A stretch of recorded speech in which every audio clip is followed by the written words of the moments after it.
Okay, here's a game of Volley and Bayonet that's been set up. This is the initial deployment of the French that are occupying a town that is about to be assaulted and that they are going to try to defend. And Volley and Bayonet's grand tactical rules, so I can just give you a brief kind of rundown of the town's defenses here under the French force. Basically, it's a French corps commander in charge, and it's Oudinot. Oudinot is actually here, you can see, and the units under Oudinot's immediate command, the corps level units, are the Corps Cavalry Brigade, consisting of a Chasseurs à Cheval regiment and a Hussar regiment. That's under his direct command and control. Also, there is the Corps Heavy Artillery Battalion for Oudinot's corps, which is here to the left of the redoubt. You also have a French infantry division under control of Friant, 3 brigades of French line infantry, and Friant is behind them. In Volley and Bayonet, 6 centimeters is the command radius that the units have to be in to be considered in command. And as you can see here, there's sort of a daisy chain effect where if one is within 6 centimeters, then the other one's touching the base. The bases in contact with that one are also considered in command. In this case, it looks like Oudinot is in command of all 3 elements in 6. There is a skirmish battalion of French infantry in a redoubt that's guarding the western approaches to the town. That battalion of skirmishers is considered out of command. Their commanding element is not within range of them. However, they are in the redoubt and in a defensive posture and probably aren't expected to move. They're simply guarding what's considered the safe passage to the west, where there's one of their least expected passive enemy movement. Here you have the town center. Here's the Corps Reserve. This is a composite division of French Guard, consisting of a brigade of the Young Guard, 1 brigade of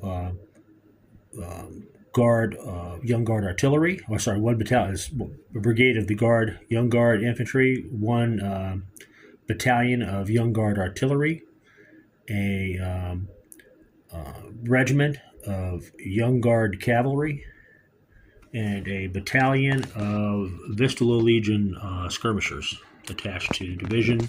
The commander is Dorsain, in charge of this composite guard division. To the south, you have a church that's already burning. Not sure what happened there. Who knows? Could be Cossacks, could be artillery fire, could be looting, could be many things. But the battle started by the church being set ablaze. And inside the church, the stone walls of the churchyard, there is another French skirmish battalion that is hunkered down, observing another one of the less expected paths of envelopment. And to the east, we have a redoubt that has been built. And inside this fortification, you have a Polish division. And the Polish division consists of, it's pretty strong, consists of, under Zając, I believe it was Dąbrowski, the Polish division commander. And Dąbrowski has his division artillery battalion in the revetments. And you also have a brigade of Polish infantry with a Polish skirmish battalion inside that revetment. So a pretty strong position overall. Again, you see the stands all touching each other, so he's in command radius of the infantry brigade, which puts the other ones that are also in contact with their bases also in command, so it's not a problem.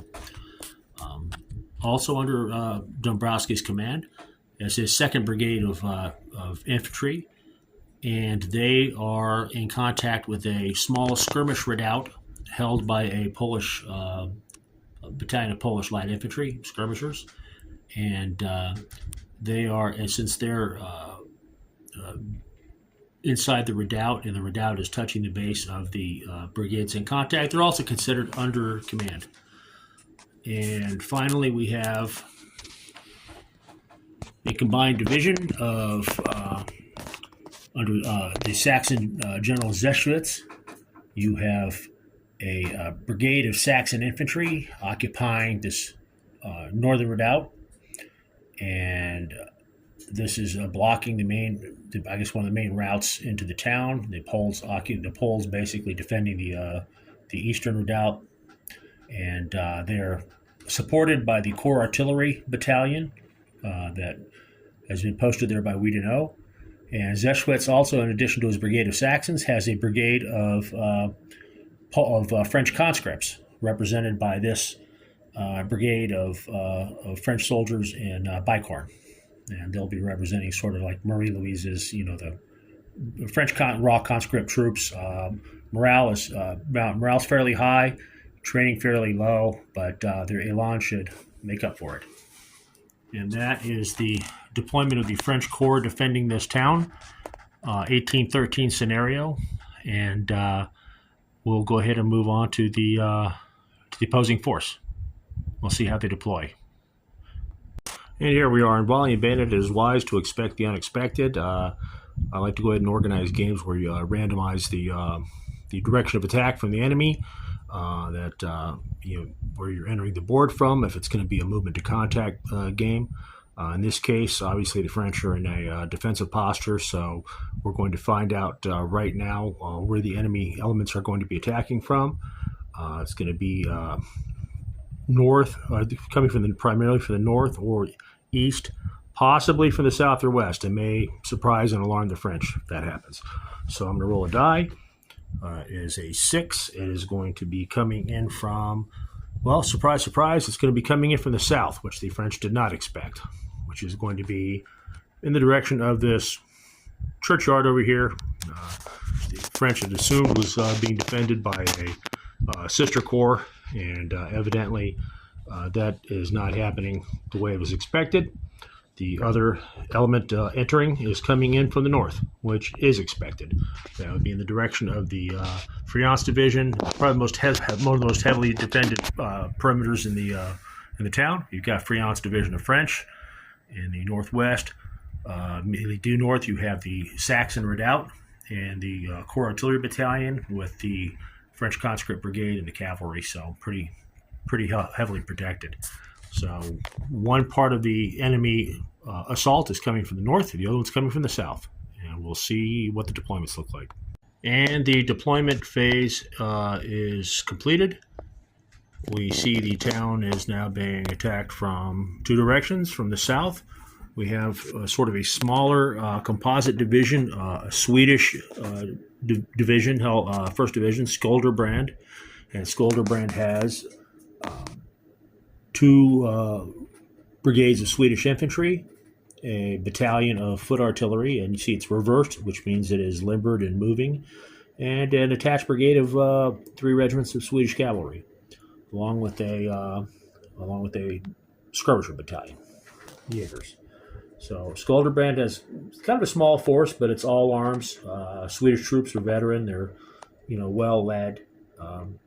This could be pretty formidable, especially attacking from a direction where that was unexpected for Oudinot. And over here we have the much bigger threat looming, and that would be the arrival of elements of York's 1st Prussian Corps. Here we have, I believe it is Steinmetz's division, and the division of Steinmetz has a regiment of Prussian regulars, a regiment of reserve infantry, and a regiment of Silesian Landwehr, along with a battalion of foot artillery. And next to them would be another Prussian division. Basically, they would call them brigades, but it's de facto a division, so I'll just continue calling it a division. This Prussian brigade is also 3 regiments of infantry, one of East Prussian, 2nd East Prussian regulars, another reserve regiment, and a Landwehr regiment of Silesian Landwehr. You'll also see a battalion of Prussian foot artillery, another battalion of Jaegers, skirmishers detached from the 2nd East Prussians. And here you'll have York himself, the corps commander, with his battalion of corps heavy artillery. And finally, the final element showing up here initially for the Prussians would be Jurgis's Corps Cavalry Reserve, consisting of a Dragoon Brigade Donnersmarck and the Landwehr Brigade Bieberstein, and Jurgis's Horse Artillery Battery that is accompanying them. So a small cavalry division, two pretty solid Prussian infantry divisions, and that's what has appeared so far, along with the Swedish division. So you can see the French are well set up and prepared as best they could be to receive the onslaught of the Prussians. The Swedes are a little bit more of a surprise, and there still may be more elements coming in on the field, and we'll see what happens.